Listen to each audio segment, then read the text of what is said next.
Hey there, everybody. Daver here. Welcome to the show. And don't you forget to drop that like button, power bomb that subscribe button, and leave a little comment. We want to know what you're thinking. Then we get a Swerve promo. He's been distracted. Gonna prove what he does best, and he's never been in a gauntlet match. Alex Marvez reminds him why, because he was the champ during all the gauntlet matches. Fair enough. Then we got Nana sneaking in and saying Happy New Year. Man, I love Prince Nana. He's fun. Yeah. I was thinking, like, before what Ricochet did on Dynamite, I was like, well, how could Ricochet be a heel? And I was like, he needs to kill Nana because we'd all hate him for it. Like, do like 50 shooting stars presses, like, in front of Swerve. It'd be like the best. Obviously, that'd be crazy, but like, do something stupid to kill Nana. But I think what they did was also good. Yeah, me too. We'll get there. Then we got our women's match of the night, Jamie Hayter versus Julia Hart. We've been building this for a few weeks. Julia Hart's return match after being injured with a hurt shoulder for almost a year. Then Jamie Hayter came back for All In after being out for over a year. Man, Julia Hart's entrance is still rad. It's so good. Yeah. Man, love it. Remember being live for that one? And I think that was the first time she came out to that entrance too. Dude, yeah, it's so good. Mhm. Hayter definitely gets the best to Julia Hart to start out with. Hart slams Hayter into the steel steps. Julia misses a moonsault. What do you know? But she gets the heartless lock on Jamie Hayter, but Jamie Hayter just stands up with her in the heartless lock and gives her a Death Valley driver um, on her knee. Julia Hart goes to grab an arrow. Aubrey Edwards takes But it Dave from was the her. arrow we saw in those video packages. Don't you remember? Oh, okay. That saves it because it was the one in the video package. Thanks, Excalibur. I didn't Oh remember. my god, dude. Excalibur. Ugh. Look, Uh, okay, it was a simulcast, so they had to do it for new viewers, but like he just did it in the Excalibur way that makes me laugh. yep. He sure did. Uh, but as Aubrey Edwards is turning away to get rid of the arrow, taking way too long to get rid of it, Julia Hart sprays mist in Jamie Hayter's eyes, and she just kind of like throws her down and covers her for the win. Sure. That kind of bugged me. That bugged me, man. She should have like done a move on Jamie Hayter Like it instead of almost Jamie Hayter just letting her cover her. would have been perfect to set up for the moonsault. Like, oh, I spit the mist, get up, do the moonsault, 1, 2, 3. At least that would have been it. But maybe someone got injured and they just had to end it, you know? There was a part where Jamie Hayter slammed on the mat and she was like looking like her shoulder was hurt. Yeah, it looked a little rough. So maybe they were like, we don't know and we don't want to risk it being That's too fair. bad. But that's kind of speculation. And it's kind of worse if like, oh no, everything that was the plan. That was the planned finish. And it's like, ooh. Yeah, underwhelmed. Yeah, But I just felt like the match was clunky too. Kind of slow, over choreographed. I don't know. this is Julia Hart's first match back from injury, and Jamie Hayter is still like kind of like I'd say a couple months. I still think it's okay to be a little like not at your old speed, I guess. So hopefully, just with a little bit more time, a little bit more repetition, they'll get going, and maybe they just need to hit up some indie matches, get some reps. Yeah. Ooh, speaking of indie matches, Defy had a show last weekend. Yeah, did you hear who was there? Yeah. Dave, did you hear? No. Ricky Starks. Yeah, What? right at the end, like people were getting up to leave. Like you could saw, like they were probably in the back, like wait for it. Okay, a few people left. It is music. Mhm. Was it the AEW music? Yeah. Yeah, Okay. apparently everybody lost their minds. It was nuts. Damn. Okay. And I Man. think he went out to confront Kenta. So that should Oh, be a fun match. Kenta Ricky Starks. Let's yeah. see if it happens. Ooh. I forgot all about Kenta. He was the first New Japan guy to show up on AEW back in the day. Remember that, Chad? Really? Yeah. Then we never heard from him again. Yeah, he's cool too. I wish Back I in got. my day, he was Hideo Itami. Uh-huh. Was that WWE? Yeah, that was Yeah. his run in NXT. And yeah, he seemed like he was gonna take the whole world by storm, and then he just kept getting injured, and it was kind of sad because it was like he'd come back and it'd be like, oh my god, he's back, and then he'd get injured, and it's like, oh, but I'm happy he's doing crazy now or doing well now. Yeah, that's cool. Good for Ricky. Ricky. Ricky! Oh, bring me back my Ricky. I miss him. Yep. Then we get a little video package going over the Fletcher Osprey feud. Still can't wait for that rubber match whenever that happens. Oh, it's Uh, gonna be at Grand Slam. Oh, Australia. yeah, yeah. Then we're gonna get a recap of Okada's C2 win and Kenny Omega's return. Kenny Omega is gonna be on Dynamite next week. Hell yeah. Yay. Good, very good. I'm glad they advertised that, right? Mm-hmm. I think that was a smart move.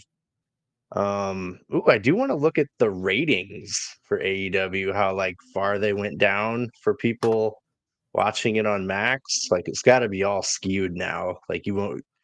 That's not going Right? to be a metric that you can quantify now. Like, oh, their ratings suck. Yeah. Let me see if I can pull it up. But we did get an Okada promo. He said he's the best tournament wrestler alive. He tells Kenny, how many times do I have to beat you? Stay out of my business. Yeah, you tell him, Okada. I love Okada. Oh, What a great addition to AEW. It took the C2 for me to finally like be like, okay, I get it. I yeah. finally get it. Like I was liking all this like fun comedic elite stuff and bitch after everything. That was good. That was fun. But like watching him do what he does in the ring in a tournament, woo, Yeah. and then winning it.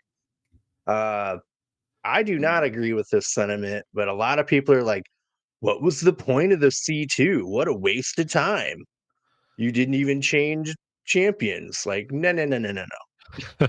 It's showing the AEW audience that Okada's not to be messed with when it comes to A, wrestling, B, tournaments. Like Yeah. we haven't really had a chance for Okada to go nuts. And this is like, all right, C2, Okada, go nuts. And he did. Like, he came back from a loss and then beat freaking Osprey in the finals. Like, Well, what more do you want? Like, Yeah. not sometimes the only, bad guy wins. It's not always the yeah, most satisfying, but like, it's building to more stuff, right? It's building to Yeah. the Kenny Omega match. It's building to Yeah. Think of the rub, like whoever does beat him, if it's Omega or whatever. Like, yeah, it's such a good build up to the story. Like, you had to have Empire Strikes Back before you had Jedi. Like, same kind of Mhm. thing. Mhm. Well, not only that, like think of how much they built up Garcia, Fletcher, uh shit, even the Beast Mortos didn't win a damn match, but dude, people got to watch him week in and week out look amazing, and that Yeah. built his stock. Shelton Benjamin looked incredible in the tournament. Like all the good that it did. Like you can't just feel like it was a waste of time. a lot of those people in the C2 last year, their pushes weren't immediate. The only push that was immediate was Eddie Kingston. Everything else, it took time. Swerve, it took a couple months, but then he was world champion. Daniel Garcia, it was stop start because they didn't know if he would sign, but he was TNT champ. Mark Briscoe was Ring of Honor world champ. Like, it took a little time, and not everybody came out of it better, but a lot of guys did, like Mark Briscoe, Daniel Garcia, Swerve. I'd say Jay White, and that's what this year did for hopefully Kyle Fletcher, Yep. Shelton Benjamin, Beast Mortos, and then Mark I would say Briscoe. even it pushed Briscoe and Garcia further than last year did. Yeah. Brody King too. Like, Yeah. over the last 2 years, every single match he had was a bagger. Like, man, I want to see this dude do more singles. Anyone who says it was a waste of time clearly didn't watch it. Yeah, but what sucks is you do have to watch all the Collision stuff. Like, you have to watch a lot of AEW for the C2 to be good. But when you do, it is good. But Yeah. it is like you have to admit it is kind of a high level of entry. Because unfortunately, most of the good TV C2 matches were on Collision. A lot of the last couple ones were on Dynamite, like Darby Allin and Ospreay and all that. But most of the ones leading up, because I remember listening to some wrestling podcasts talk about it. They're like, oh, the C2 sucks this year. But they were only watching Dynamite. And it's like, all right, I don't blame you for not watching Collision, but it kind of sucks that, like, they're putting all these good matches on Collision. Yeah. And Rampage. That's true. And Rampage. Rest in peace. Rip in power. But yeah, so hopefully, I think as someone who still loves the C2 and thought they did pull it out of their ass despite all the issues going into it, next year, just make it more rigid, plan it out to where, all right, all of one league is on Dynamite, all of Gold League is on the Collision, and there might be an exception here and there due to scheduling conflicts, but for the most part, you keep it like there. You keep it like that. Because, I mean, I liked the Gold League first place against Blue League second. I I'm like just that talking change. about the week-to-week Dynamite team. Yeah. But how do you feel about that part, though? I liked that. It I think confused me. It confused me at first, but I learned to be like, okay, I get it. I liked them having the semis and the finals on a pay-per-view. I was really into that. Yep. I liked that too. And they weren't really clear on it. I think I'm fine if they just kind of make it like, we want to do Ospreay Fletcher this year, so we'll do it to where gold and blue will fight each other. Whereas like next year or last year, they had Danielson and Kingston, right? They needed that rematch so Kingston could beat Danielson because he lost to him. So I think like just change it for the story, and that's what I like. So I'm letting them be free with it. That's one thing where it's not that big of a deal. Do you remember, did they indicate that the 20-minute time limit carried over to the semifinals or the finals? Yeah, it should be every Continental match. I think every single match is a 20-minute timer. And nobody ringside. Yeah, no one I like ringside. that too. I think that's always going to be if it's for the Continental Championship, whether the tournament or afterwards, it's 20 minutes and no one's allowed at ringside. Yeah, me watching every single match this year, it was a little rocky at first. Like the first Dynamite, first Collision was like, okay, but they had to get that stuff out of the way. But then it started getting better and better and better and better and better. Watching every match, I'm cool with it. A couple little things changed that we didn't love, but I think they pulled it out. Kyle Fletcher was doing slam dunks from the start. I'm giving that man his praise. Like, Kyle Fletcher was killer from the start. Shelton Benjamin was killer from the start. Not then like Briscoe came into his own. Okada came into his own. Ospreay had to come into his own because like his first two matches were kind of stinky, but then obviously the Darby Allin match picked it up a notch. Yep. Yeah, I'm all waiting for next year now. Can't wait. Do you that guys was our full review of the C2. Do you think they should ever make it to where you get a title shot like in the Owen? If they got rid of the Continental Championship. Okay. if they did what I was saying, which was just combine it with the international title, and they still kept the C2, then you make it for a world title shot. But being that we're just continuing with the Continental Championship, I'm fine with it. It's not my favorite thing, and I still do kind of feel like there's too many mid card belts in AEW, but like it doesn't keep me up at night. Like it's not that big of a deal. Let the Owen keep that, right? Yeah. Oh yeah. Like if you're making the C2 for the Continental Championship, keep the Owen for a world title shot at Yeah. All In. I think that's a very, very good touch. Yeah. Yeah. I like the Owen too quite a bit.